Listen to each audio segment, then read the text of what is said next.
for the latest on those contests and some highlights from last night's New York gubernatorial debate, and there were fireworks there. We'll bring in Newsmax national correspondent Logan Raddick live on Capitol Hill with the latest. Hey, Logan. Sean, good morning. And this was the final GOP gubernatorial debate in New York. And like the previous debates in this cycle, it was really 3-on-1 in the sense that all the other candidates were going after Congressman Lee Zeldin, who's widely seen as the favorite in this primary that is set for Tuesday. And here is one of those heated exchanges between Zeldin and Andrew Giuliani. And that's unfortunate. You said, as far as your definition, that he is racist in terms of the comments that he made. You selectively edited the video on purpose. You can go on. It's on YouTube, Lee. All right. And the truth is, all right. you lied to New Yorkers. All right. I didn't selectively edit it. We have a lot more. We have a lot more. We have statements were racist. You agreed with CNN. Very quickly. Very quickly. I mean, listen, for somebody whose claim to fame was that Chris Farley made fun of him on Saturday Night Live for being an obnoxious kid, who ends up becoming more obnoxious and get kicked off the Duke golf team. And then you basically get positioned as the Chick-fil-A runner at the White House, outranked by the White House Easter egg right now. And the winner of that primary will likely go up against New York Governor Kathy Hochul in November, although she has a primary against Congressman Tom Suozzi on the Democrat side. But also there were primaries last night in multiple states, including Virginia. And we'll start off in Virginia's 7th congressional district. That is where the former police officer in Prince William County, Virginia supervisor, Yesli Vega, she's won her primary, and that could be a competitive race in November, setting up a matchup with Abigail Spanberger, a Democrat member of Congress. But also in Virginia's 2nd congressional district, State Senator Jen Kagan, she won the GOP primary, and she will face Elaine Luria in a toss-up election coming up in November. Luria is a member of the January 6th committee and the incumbent, but also in Georgia, there was a competitive GOP primary there in which the Brian Kemp, who's the governor there, the candidate he backed, Mike Collins, ended up winning by a wide margin against Vernon Jones, who was the Trump-backed candidate in that race. So a busy night of primaries and also setting the stage for Tuesday's primary in New York. Back to you. Well, you teed me up for my next segment here. Appreciate that, Logan Raddick, live at the Capitol, and that would be Georgia. For more reaction to that, we welcome in Georgia Congressman Drew Ferguson. Congressman, good to see you. Thank you so much for coming on. I know I'm sure you've watched these runoff races there in Georgia, the primary there in Virginia. Let's keep it in the Peach State. Your reaction to last night's election results, particularly two Trump-backed candidates, Jake Evans, Vernon Jones, losing their races. Essentially, what does that say about Governor Brian Kemp, Secretary of State Brad Raffensperger, and incumbencies, and how that matters as well?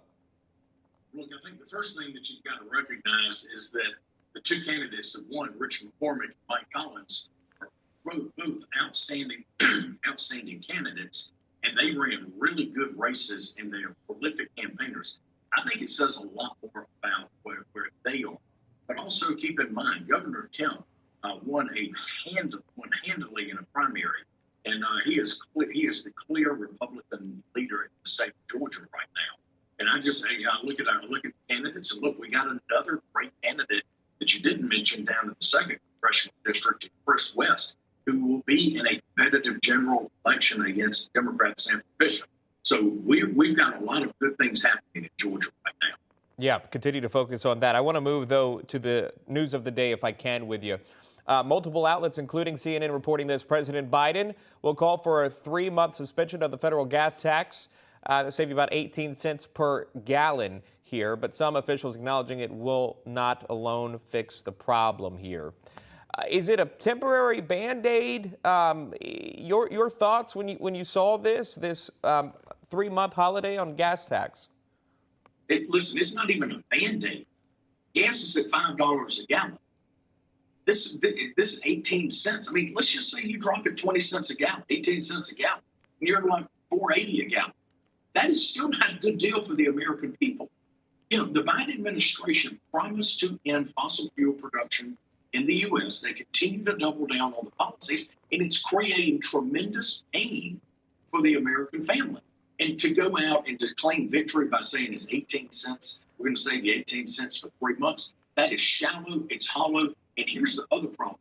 It will cost the federal government billions of dollars in the Highway Trust Fund. So our roads and bridges that need to be fixed, those are going to get shortchanged, and it's going to create additional budget deficits that are going to exacerbate the tremendous amount of debt we already have. This is a horrible idea at this particular time.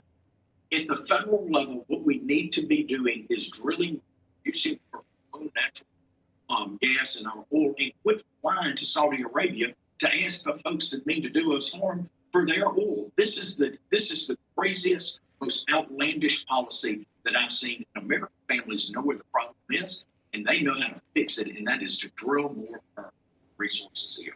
Yeah, that would cost a total of $10 billion, as you were alluding to earlier. The Chevron CEO, one of the major oil and gas companies here in the States, essentially says your administration is vilifying this industry. He says your actions are not beneficial, and that, again, to the Biden administration, a bit of a war of words between the oil and gas companies and this Biden administration. He also will set to ask states to also pause their gas tax as well. But I'll move on to this another story here out of Washington, which you've seen senators reaching a bipartisan compromise on that gun violence bill. There's a lot in it. It's about a little more than 80 pages. We just spoke with Senator Marco Rubio on that. It does have bipartisan support to sort through the Senate.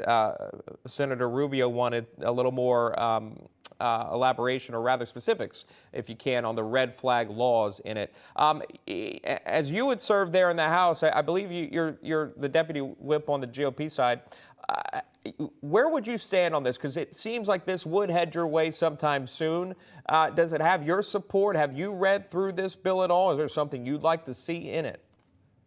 So first of all, we have been reading through the bill, and we are going to be solidly opposed to this bill. We have a mental health crisis in America that we can deal with. Look at the bill, bipartisan bills that come through the Energy Optimum Committee.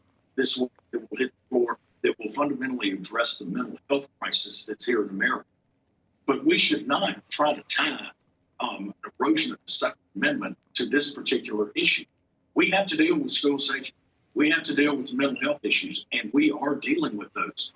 But we cannot continue to erode the Second Amendment. The list of Americans that cannot legally own a firearm right now, or even so much as a single round of ammunition, is pretty long. And the list of people that aren't eligible to buy firearms right now is already pretty big. And now we're going to go after law-abiding Americans and erode their Second Amendment. We cannot go down this road. It doesn't, just because it's a bill that's not as bad as it could have been in the Senate, does not make it an acceptable bill, period. We should be against this bill. I've got about 30 seconds, and I wanted to make sure you got this time on this. The White House floating to cancel some student debt over the past couple of months here. As far as the money, how much would it be? Who qualifies? I know you're taking action to stop it. You've introduced the Student Loan Accountability Act. Explain this measure to our viewers if you can, and we'll end there. And is there support for it? Yeah, look, this is pretty simple. If you borrow the money, you've got to pay it back.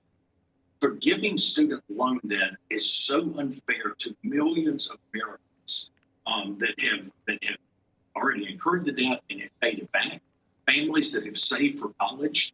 I mean, this is just unfair, and it's a political gimmick during an election year. The bill is very simple. It just says if you borrow the money, you've got to pay it back. And it's a pretty simple concept.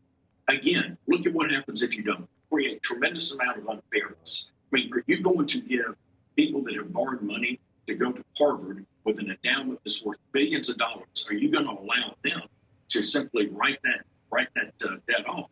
Where you've got a working class family that's been saving for years to put their kids through college, and they have no mechanism for that because they decided to pay for it up front. This is wrong. We cannot do it, and it's going to add trillions of dollars to our deficit. The Democrats seem fully okay with ballooning the deficit at every chance that they get. You know, you can't screw up this bad unless you're trying to. And the moves from the big government socialists here, now Bill, and from this administration seem intentional to slow down the American economy and ruin the American experience. And Americans have had enough of this.